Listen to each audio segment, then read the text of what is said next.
خاصہ سال اول، اور جو ہمارا آج کا سبق ہے وہ ہے استفہام کے حوالے سے۔ استفہام کیا ہے؟ استفہام کا معنی سوال کرنے، اور سوال کرنے کے لیے 11 قسم کے الفاظ استعمال ہوتے ہیں: حل، ما، من، متا، ایانا، کیفا، اینا، انا، کم اور این۔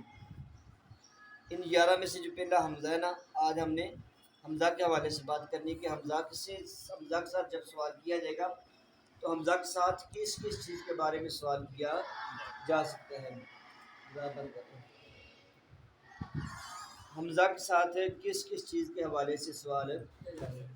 سوال یہ ہے کہ حمزہ استفہامیہ۔ اب یہاں پہ آج میں نے لکھا تھوڑا سا حمزہ استفہامیہ، کہ جب حمزہ سوال کرنے کے لیے گا تو حمزہ کے ساتھ کس چیز کے حوالے سے سوال کیا جا سکتا ہے۔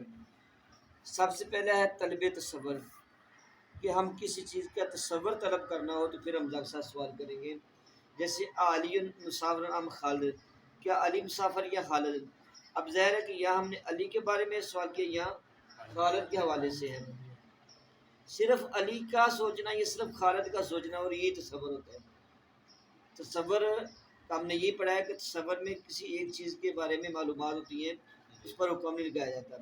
تو محض علی کے حوالے سے یا محض خالد کے حوالے سے بات ہے تو اس کو ہم طلب تصور کہیں گے، اور یہ طلب تصور ہمیں نہ کیا حمزہ استفہام علی، کیا علی مسافر ہے یا خالد؟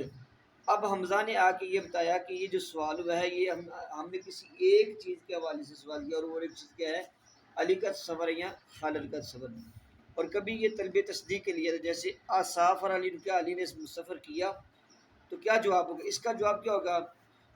اگر ہم نے سوال کر کے علی نے سفر کیا یا خالد نے، بالفرض میں ہم کہتے ہیں جی علی نے۔ اب یہ جو جواب آیا ہے نا، تو یہ جواب تصور ہے۔ یہ جواب کیا ہے؟ تصور ہے۔ ہاں، اگر سافر علی، کیا علی نے سفر کیا؟ تو یہاں پہ کیا کریں گے؟ نعم سافر علی، تو یہ پورا جملہ بن گیا، اور یہ پورا جملہ تصدیق ہوتا ہے۔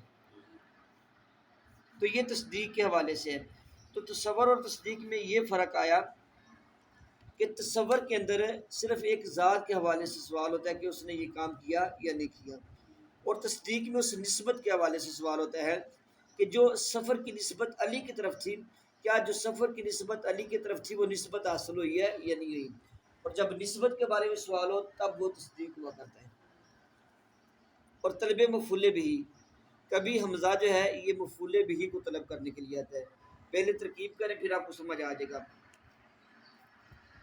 یا کیا ہے؟ مفعول بھی، تقصد فعل، آتا اس میں فاعل، اور خالد یہ بھی مفعول بھی۔ کیا تو نے سفر کیا یا خالد نے سفر کا قصد کیا؟ یا تقصد، کیا تو نے قصد کیا؟ تو اب اس میں یہ یا مفعول بھی ہے، یا کیا ہے؟ مفعول بھی ہے۔ تو اب یہاں پہ جو حمزہ کے ساتھ سوال ہے یہ مفعول بھی کے حوالے سے ہے۔ تو یہ تیسرا آ گیا کہ حمزہ کے ساتھ مفعول بھی کے حوالے سے سوال ہوتا ہے۔ نمبر 4، کبھی حال کے حوالے سے سوال ہوتا ہے۔ راکبن،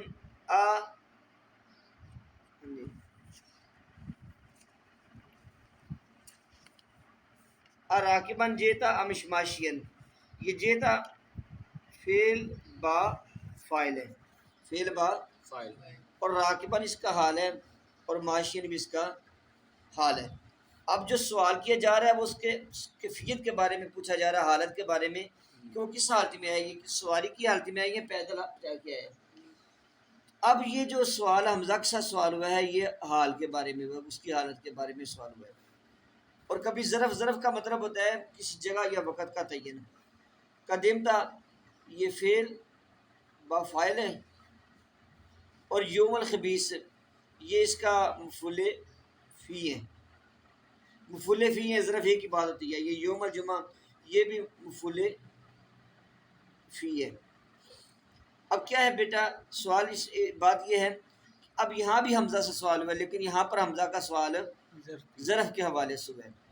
المقصد یہ کہ حمزہ استفہام کے لیے تھا، سوال کرنے کے لیے تھا، لیکن جب حمزہ سے ہم سوال کرتے ہیں تو تو یا تو ہم کسی تصور کو طلب کرتے ہیں یا تصدیق کو طلب کرتے ہیں یا مفعول بہ کو تصور کرتے جیسے یا حال کو طلب کرتے ہیں جیسے راکبان یا ظرف کو طلب کرتے ہیں جیسے یوم الخمیس، جیسے بطور مثال یہ ہے۔ تو حمزہ استفہام کے لیے آتا ہے، سوال کرنے کے لیے آتا ہے۔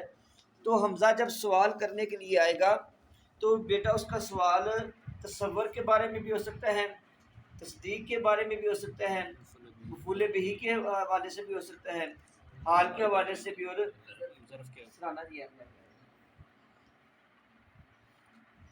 پھر سنیں حمزہ کتنی چیزوں کے بارے میں سوال کر سکتا ہے؟ 5۔ کس کس چیز کے حوالے سے؟ تصور، تصدیق، مفعول بہ، مفعول بہ کے حوالے سے، حال کے حوالے سے اور ظرف کے حوالے سے۔ اچھا، یہ ایک بات مکمل ہوگی، ایک بات مکمل ہوگی۔ وہ بات یہ مکمل ہوئی کہ جب حمزہ آتا ہے تو حمزہ آ کر 5 چیزوں کے حوالے سے سوال کر سکتا ہے، تصور کے حوالے سے، تصدیق کے حوالے سے، مفعول بہ، حال اور ظرف کے حوالے سے یہ سوال کر سکتا ہے۔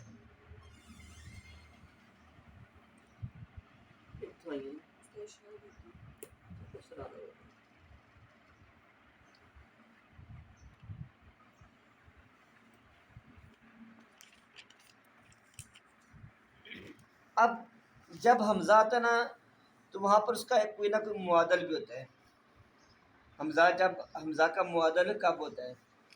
معادل کا مطلب یہ ہے کہ 2 چیزوں میں سے کسی ایک چیز کے بارے میں سوال ہے، کہ سامنے 2 چیزیں ہوتی ہیں، 2 چیزوں میں سے کسی ایک چیز کا سوال، جیسے علی مسافر ام خالد، کیا علی مسافر ہے یا خالد؟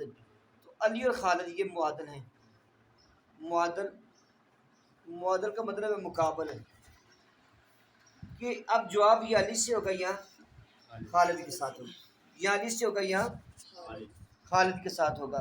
تو سوال یہ ہے کہ معادل کب ہوتا ہے؟ جواب یہ ہے کہ جب تصور کی طلب ہو، جب حمزہ کے ساتھ تصور کی طلب ہو تب اس کا معادل پایا جانا ضروری ہے۔ جب تصور کی طلب ہو تب معادل پایا جانا ضروری ہے۔ اب اگلا سوال ہے کہ معادل کس جگہ پہ ہوتا ہے؟ تو معادل لفظ ام کے بعد ہوگا، یہ ام کے بعد معادل ہوتا ہے۔ معادل کس کے بعد ہوتا ہے؟ ام کے بعد۔ پھر سنیں کہ حمزہ 5 معنوں کے لیے آتا ہے، 5 چیزوں کی طلب کے لیے آتا ہے، تصور، تصدیق، مفعول بہ، حال اور ظرف۔ دوسرا اس کا نقطہ یہ ہے کہ حمزہ کے اندر معادل کب ہوتا ہے؟ کہتے ہیں معادل تب ہوتا ہے کہ جب حمزہ کے ساتھ تصور کی طلب کریں تو تب معادل ہوئے گا۔ پھر سوال یہ کہ معادل ہوتا کس جگہ پہ ہے؟ تو جواب یہ ہے کہ معادل ام کے بعد ہوتا ہے۔ پھر سوال یہ ہے کہ کبھی کبھار ایسا بھی ہوتا ہے کہ جب ہم تصدیق کی طلب کرتے ہیں، جب ہم تو وہاں پر بھی ام آ جاتا ہے، وہاں پر بھی ام آ جاتا ہے، تو گویا ام آ گیا تو طلب بھی آ گئی اور تصور بھی آ گیا، پھر وہ تصدیق تو نہ رہی۔ تو اس کا جواب یہ ہے اگر تصدیق کی طلب اور تصدیق کی طلب میں ام آ جائے تو وہاں پر ام کے معنی میں نہیں ہوگا بلکہ بل کے معنی میں ہوگا، بلکہ وہاں پر پھر سنیں اگر تصدیق حمزہ کے ساتھ تصدیق کے بارے میں طلب کی جائے، حمزہ کے ساتھ تو وہاں پر اصولی طور پر ام کو نہیں آنا چاہیے، لیکن اگر ام آ جائے تو وہاں پر ام اپنے معنی میں نہیں ہوگا بلکہ بل کے معنی میں ہوگا۔ کیڑا مڈا سارا زبانی سنا ہے،